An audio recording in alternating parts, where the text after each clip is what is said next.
It is now my great honor to introduce the inspiration to this movement, the man deeply committed to making America healthy again, Secretary Robert F. Kennedy, Jr.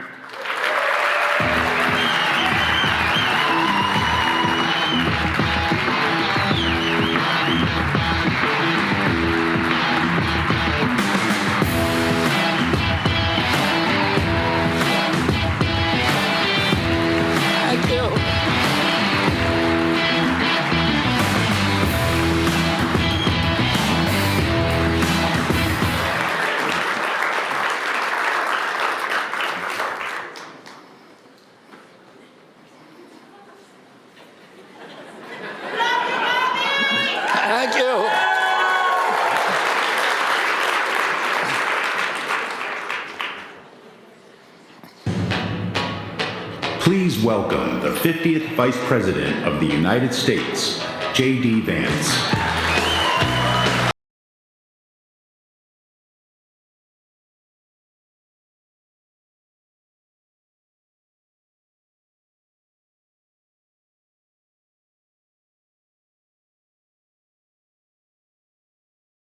Thank you all.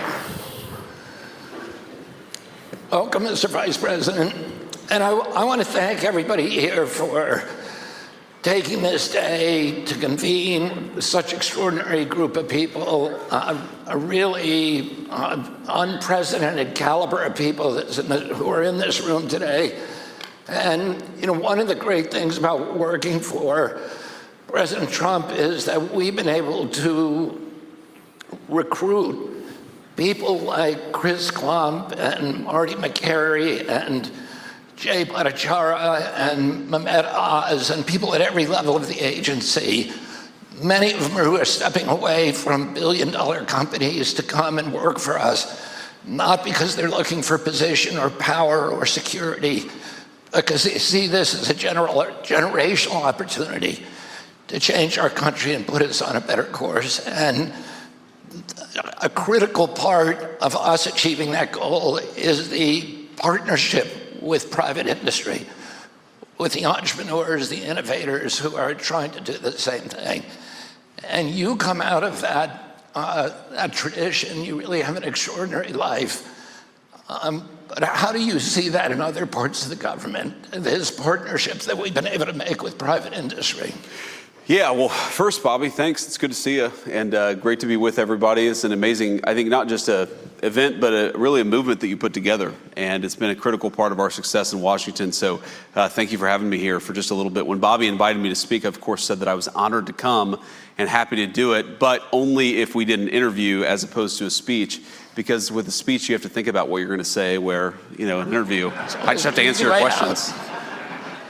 I don't have to think at all to do an interview. That's great.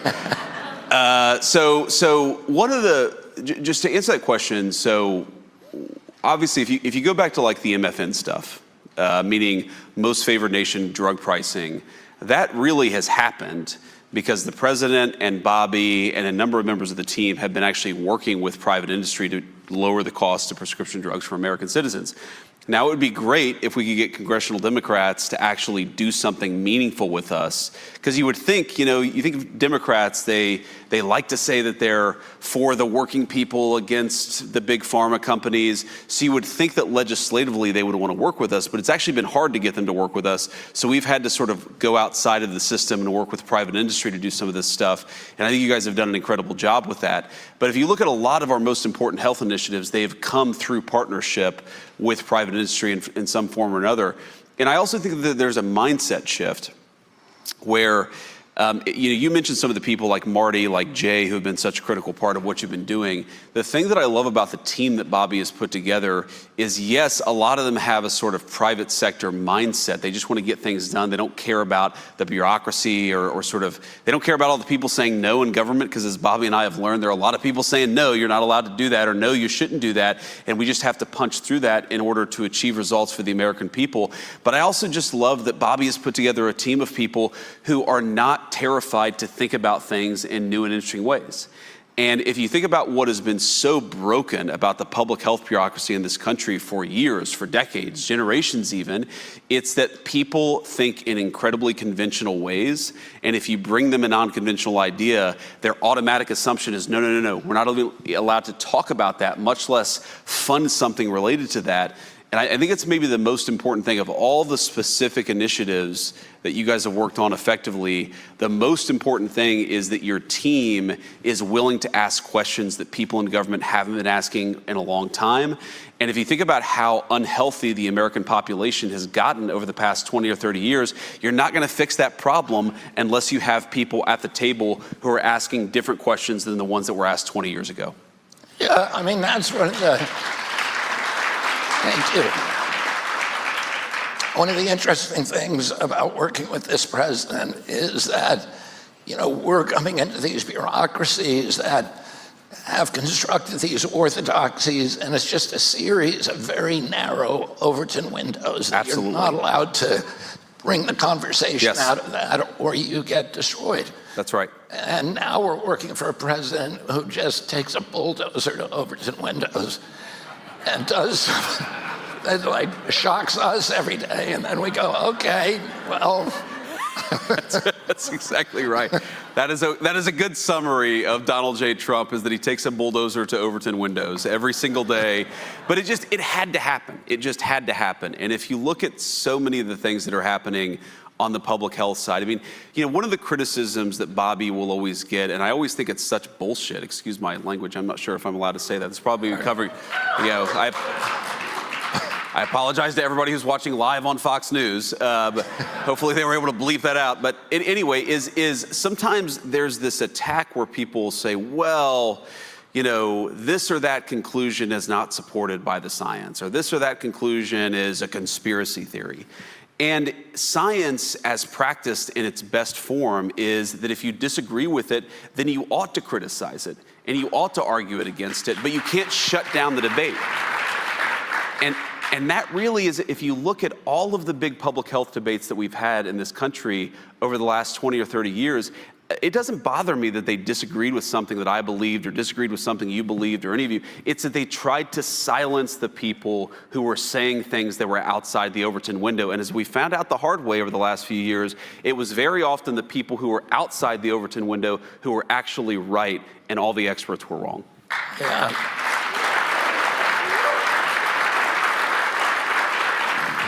I had a conversation with Marty McCary the other day, and he reminded me that over the Royal Society, the building, the portal for the Royal Society in London, which is the oldest scientific society in the world and the most prestigious. Of course.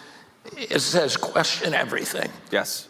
And that is, that's what science is. It's recognizing that convention is often wrong, and that the people who make advances on science, almost 100% of the times, are people who are willing to challenge orthodoxies and advance heterodoxies and talk about new ways of thinking. And that, these very ossified bureaucracies that now make up the so-called medical establishment are fortified against that kind of change. That's absolutely right. And I mean, to put a slightly different spin on it, a lot of the times the people who are discovering things interesting and new are a little weird, right? I mean, American society for a very long time had a willingness to accept unconventional, slightly odd people inside some of these industries, inside some of these bureaucracies. I mean, I've been reading a lot in the past couple of weeks about von Neumann, the Hungarian scientist who came to the United States and was very important in the Manhattan Project. And what I keep on finding myself thinking, I mean, this is a brilliant guy.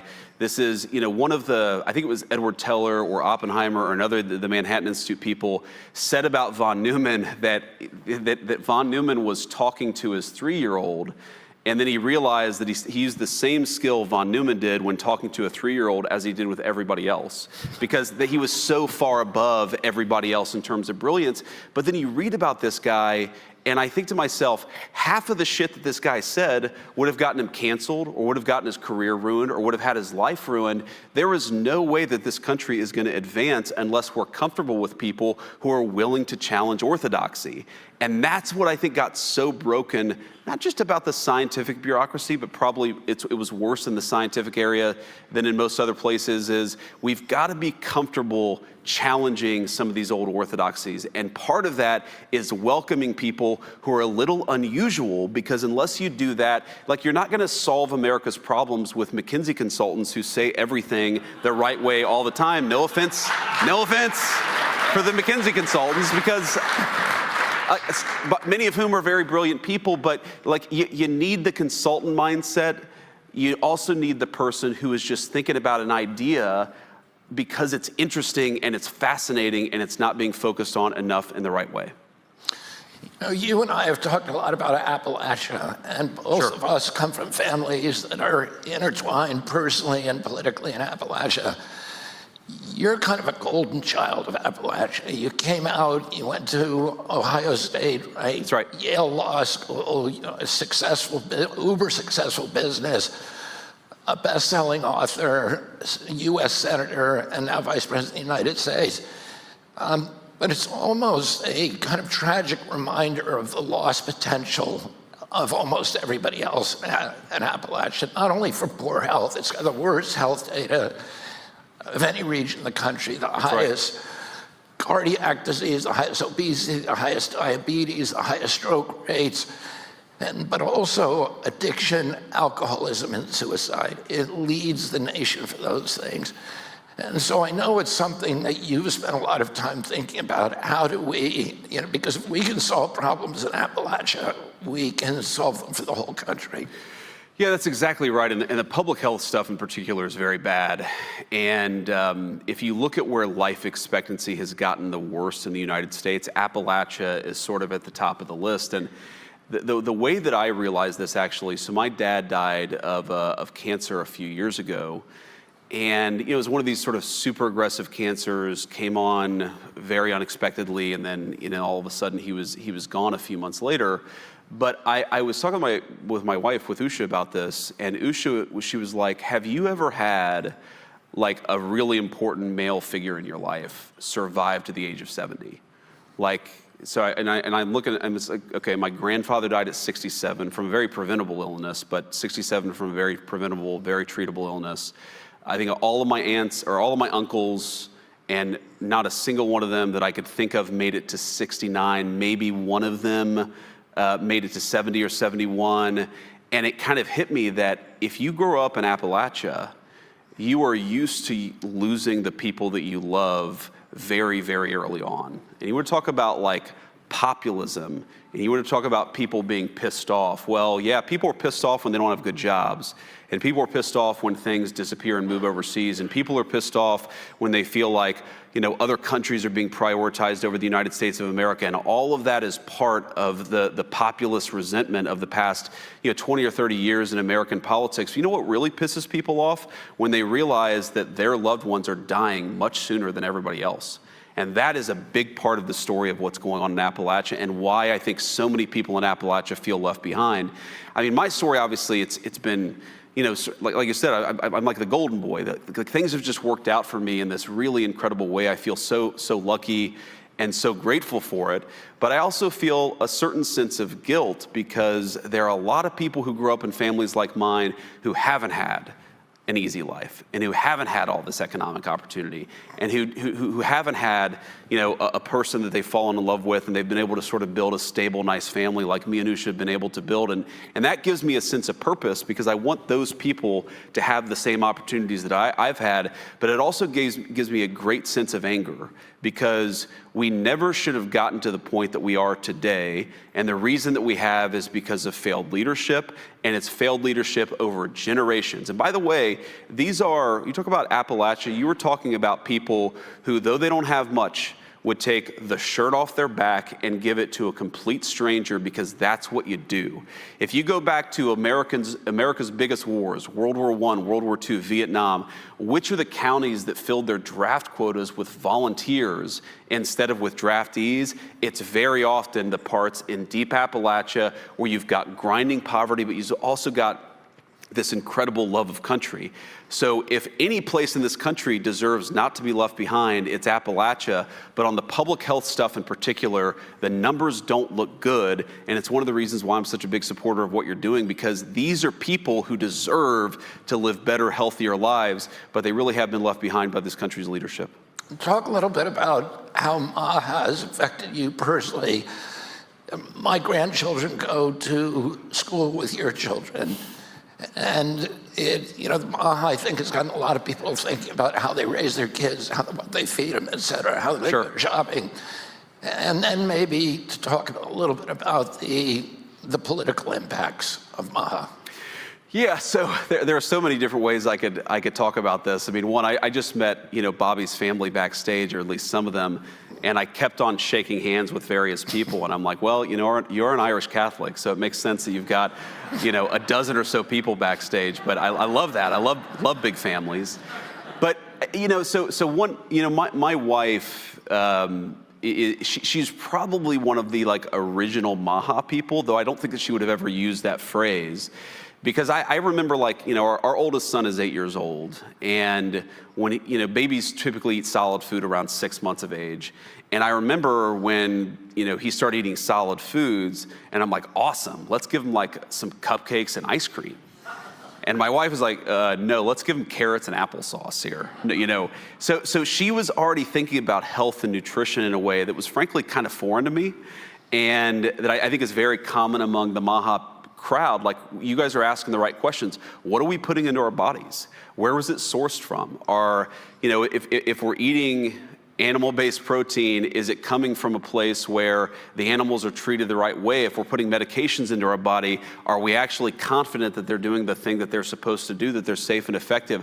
I just think this whole thing is about asking very critical questions about what we're putting into our bodies, into the bodies of our kids. And it's really affected me in a very profound way, and how I think about my own nutrition, about particularly how I think about what my kids are taking. And, I'm like one of these crazy people. The one way in which I'm more instinctively Maha is that if I have a back sprain, or I slept, weird, and I woke up with back pain, I don't want to take ibuprofen. I don't like taking medications. I don't like taking anything unless I absolutely have to.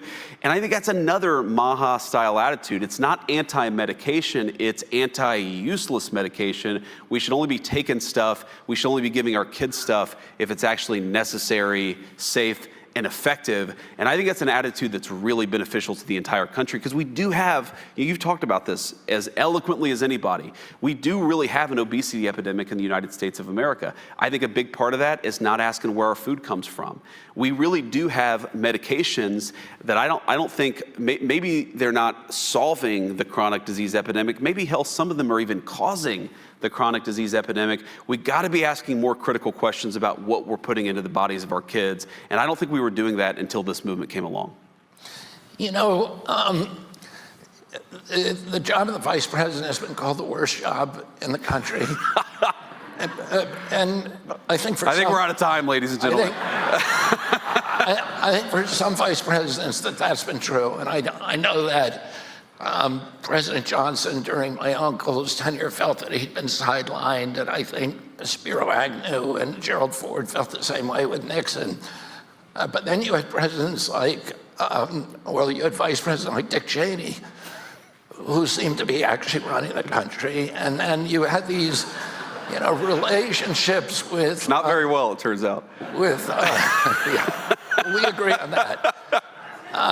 But Al Gore and Bill Clinton and Mondale and Carter, who had close personal friendships, you have an amazing job because you have a president who clearly puts tremendous faith in you. He relies on you. He's given you an extraordinary retinue of responsibilities. Talk a little bit about how your relationship with the president has evolved. Yeah, that's a great question. And it's clear to all of us in the cabinet how much affection that he has for you and how much he relies on your wisdom. Well, it's interesting. You're exactly right that the president, the job of vice president is incredibly contingent on the president that you're serving under.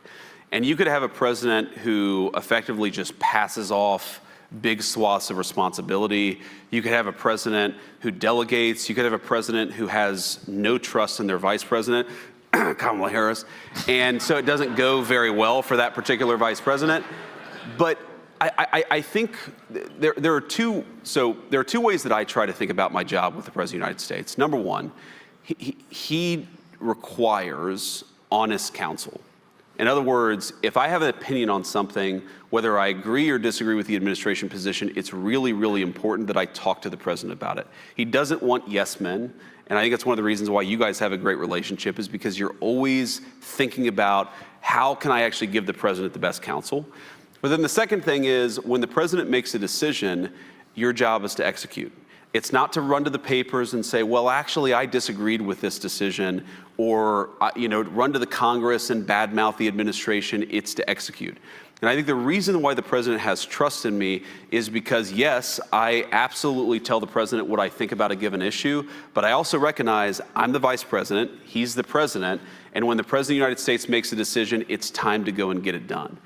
And I think in part because I get things done, right? I mean, sometimes Congress doesn't cooperate. Sometimes the private sector doesn't cooperate. Like, I'm not saying any of us have a batting average of 100, but what I think all of us who have earned the president's trust do is that when the administration makes a decision, when he makes a decision, we actually go out and get it done.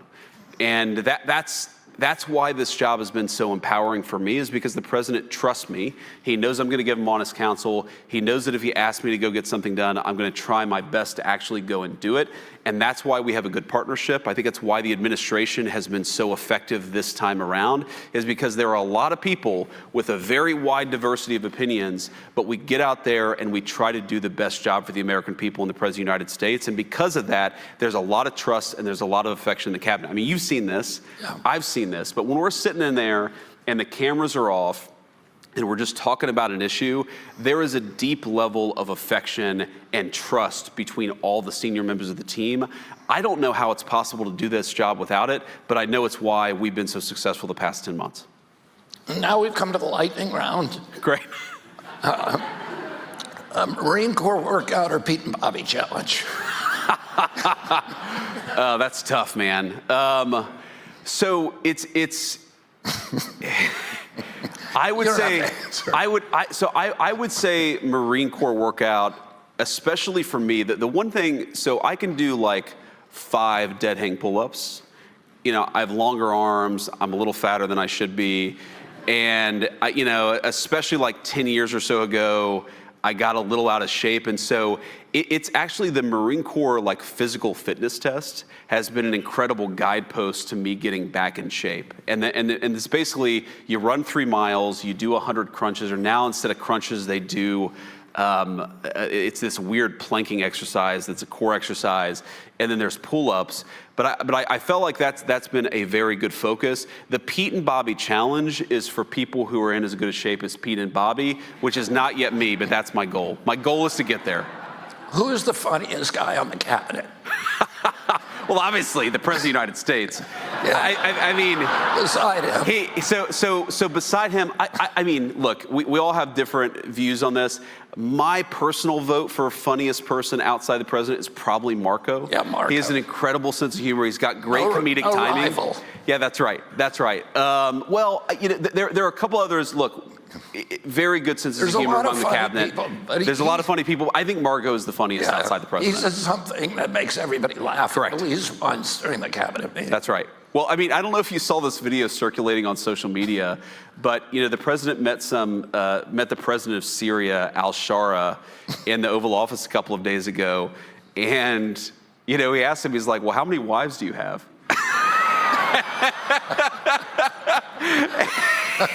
And it's just like, oh, what an amazing question. Amazing comedic timing.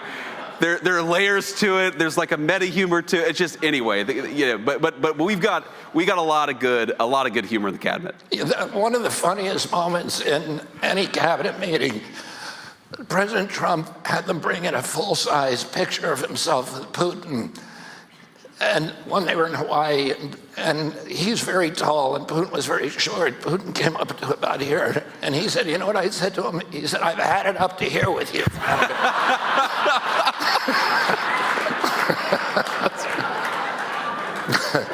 Okay. I remember that. There are 8 presidents from Ohio. How many can you name? Oh. This is unfair. That is a totally unfair question. I regret coming to this event based on that question. Okay. None of them, well, with one exception, none of Okay, them. so obviously U.S. Grant. Yeah. I have a particular affinity for him. Both of us have beards. Rutherford B. Hayes. Good. Was Cleveland, Ohio, or is he somebody else? I don't think Cleveland was. Okay, the problem is a lot of the Ohio ones are frankly the range of presidents where nobody can name them. Yeah, they right? all are. So it's Except for like Grant. most people can like go up to Jackson, and then they know there's sort of Lincoln and Grant, and then there's like, you know, a black hole of presidents. Those are the Ohio presidents. Please don't judge my home state because it was just it was a different time in the country. So the answer is apparently 2. Did you read Chernoff's biography of Grant? I did. Incredible. One of my best friends actually gave it to me 4 or 5 years ago. Incredible book. It is. And he was an incredible guy. It makes you fall in love with Grant. Absolutely. And people, you know, he was attacked after he died by a lot of his political opponents. A lot of what I learned in grade school and high school history about Ulysses S. Grant is actually fake. He was a great general. He was also a great president. Thank you very much, Mr. Vice President. Thank you, guys. Thanks, Bobby. Thank you all for being here.